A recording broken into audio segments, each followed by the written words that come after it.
I'm David Toman, author of nootropicsexpert.com.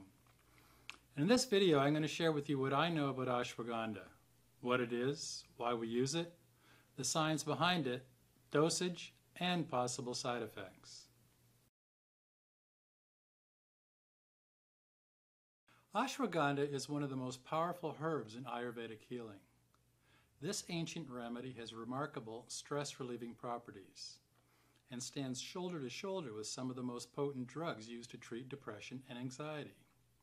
In Sanskrit, ashwagandha means smell of horse, meaning this herb imparts the strength and vigor of a stallion. Ashwagandha is often referred to as Indian ginseng because of its rejuvenating properties. But botanically, ashwagandha and ginseng are not related. Native to India, Pakistan, and Sri Lanka, ashwagandha is now being grown in other regions, including the United States. Ashwagandha is in the same family as the tomato. It's a small, woody shrub with oval leaves and 5-petal yellow flowers. The fruit is red and about the size of a raisin. The plant is also known as the winter cherry. Ashwagandha is known as an adaptogen, which means it helps your body adapt to both mental and physical stress. The Indian Materia Medica lists ashwagandha for general debility, impotence, general aphrodisiac properties, brain fatigue, low sperm count, nervous exhaustion, and where general vigor must be restored.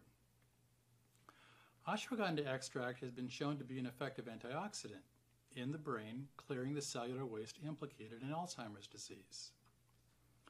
It also boosts memory and cognition by reducing stress and increasing acetylcholine and regeneration of nerve networks in the brain. So how does ashwagandha work in the brain? Well, it boosts brain health and function in several ways, but two in particular stand out. First, ashwagandha enhances GABA receptors and serotonin in the brain. It works to repair neuron receptors, enabling GABA to connect easier. This inhibits the signals present under a stress response in the brain, and anxiety goes down. The study was conducted at the Canadian College of Naturopathic Medicine with 75 volunteers with moderate to severe anxiety. Ashwagandha produced a significant decrease in anxiety levels over the control group. And second, ashwagandha improves cognitive and psychomotor performance in a healthy brain. Researchers at Nizam's Institute of Medical Sciences at Hyderabad, India, worked with 25 healthy male volunteers. In this double-blind, placebo-controlled trial, participants were given 250 milligram capsules of standardized ashwagandha extract for 14 days. Significant improvements in reaction times were reported at the end of the trial.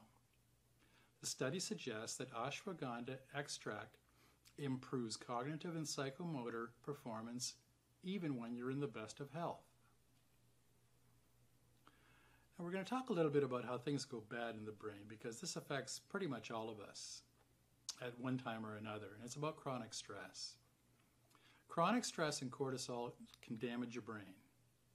Neuroscientists at the University of California, Berkeley found that chronic stress triggers long-term changes in brain structure and function. Chronic stress changes neural networks. Cortisol creates a domino effect that hardwires pathways between the hippocampus and amygdala. The amygdala, or the lizard brain, is the area responsible for your fight or flight response. This hardwiring caused by stress is not the way the brain was designed. But chronic ongoing stress tricks the brain into rebuilding circuits and hunkering down for the long haul. Now get this rewiring appears to be permanent unless you intervene with something like ashwagandha.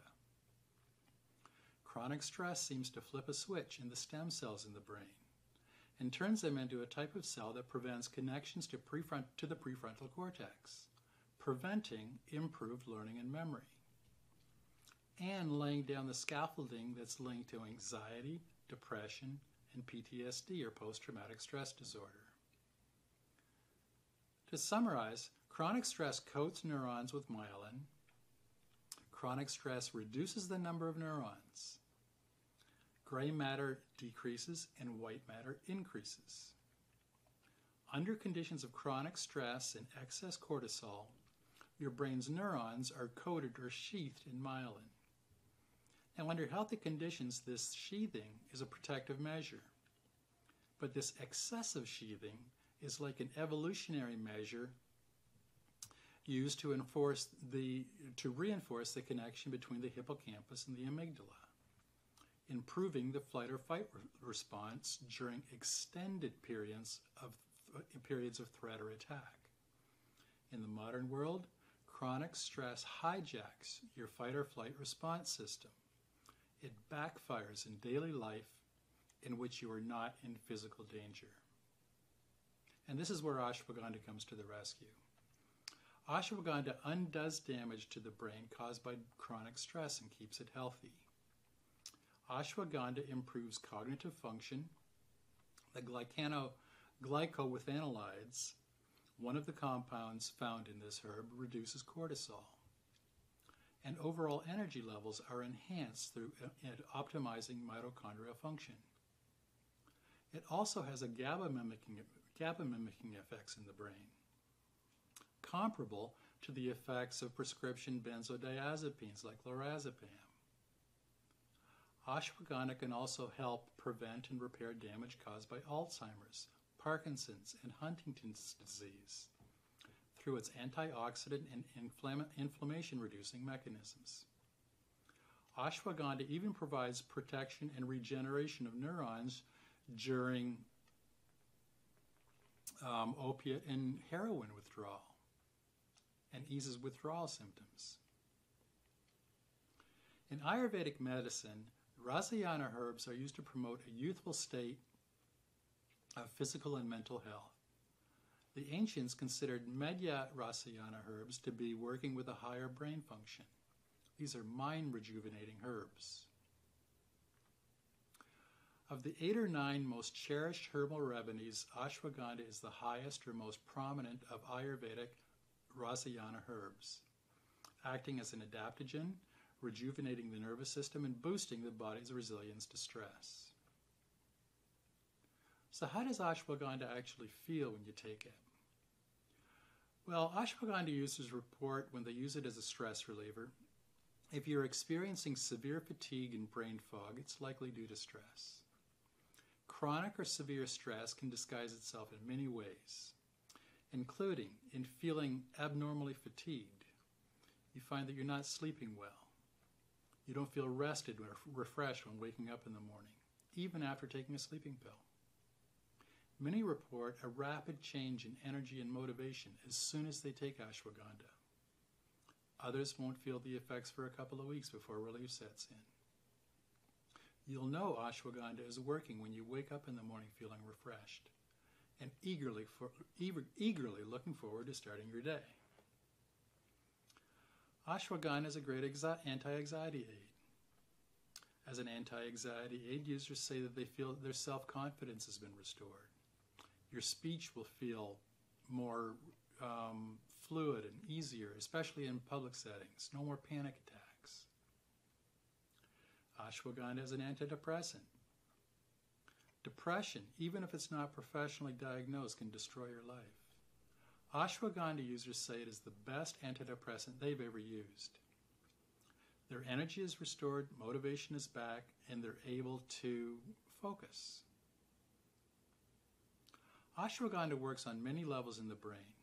Cortisol levels are stabilized, and the damage to the brain begins to correct itself.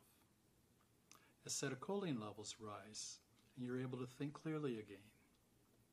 Neurons get repaired, and cognition and memory return to levels you experienced when you were younger. And GABA receptors are reactivated, producing a calming effect. And we've got plenty of research to back up what we're talking about here with ashwagandha. For example, researchers at the Asha Hospital in Hyderabad, India did a double-blind, randomized, placebo-controlled trial with 64 subjects who had a history of chronic stress. The study group took 300 milligram capsules of full-spectrum ashwagandha root for 60 days. Follow-up calls to participants were done on the 15th, 30th, 45th, and 60th day of the trial. Researchers reported serum cortisol levels were substantially reduced. And the report concluded that a high concentration full-spectrum ashwagandha root extract safely and effectively improves individual resistance towards stress and thereby improves self-assessed quality of life. We've got research showing in clinical studies showing ashwagandha as a good nootropic. Ashwagandha is an antidepressant. To see more on these studies and links to the actual clinical research, go to nootropicsexpert.com and just do a search for ashwagandha. Now, as for dosage, the Ayurvedic Pharmacopoeia of India recommends 3 to 6 grams daily of standard ground ashwagandha powder. For arthritis, 250 to 500 milligrams of extract. Now, the extract that we're talking about for the rest of these has got 4 to 5% with analytes. For antioxidant production, 1 to 200 milligrams of the extract. For immunity, 1 to 200 milligrams. For relaxation, 250 to 500 milligrams of extract. For stress, 250 to 500 milligrams. And for sexual performance, 250 to 500 milligrams of extract. For higher doses, like 500 milligrams, take 250 milligrams in the morning and another 250 milligrams early afternoon. And note the distinction between standard ground ashwagandha powder and an extract. The extract is much more concentrated. As for side effects, now you should note that ashwagandha stimulates your thyroid. So if you are hypothyroid, use ashwagandha with caution and check with your endocrinologist to be safe. Ashwagandha is non-toxic at moderate doses, but if you're pregnant, do not use ashwagandha as it could cause a miscarriage. This herb is as an adaptogen. It's got powerful hormonal effects. Ashwagandha can enhance the effects of sedatives, antidepressant, and anti-anxiety medications, including St. John's wort. It can also interact and possibly amplify the effects of immune suppressants, blood pressure medication, and drugs used to control blood glucose levels. Ashwagandha can boost the effects of alcohol. And do not use ashwagandha if you've got bleeding issues or before surgery. Other possible side effects include diarrhea, nausea, abdominal pain, drowsiness, and a slowed pulse. Now, the forms that ashwagandha comes in, it's available as a powder, capsules, tincture, and tea. The root and berry of the plant are used. The ground root of the herbs are used as the base of an ashwagandha supplement. The active ingredients in ashwagandha include alkaloids, saponins, and withanolides. Look for the percentage of active ingredients listed on the bottle or the package. Typically, you'll see something like standardized to 4 or 5% withanolides. And avoid supplements that list any other ingredients on the label. And look for certified organic to ensure that the root used to make your ashwagandha supplement is free of heavy metals, pesticides, and herbicides. So my nootropics expert recommendation for ashwagandha extract is 250 to 500 milligrams per day.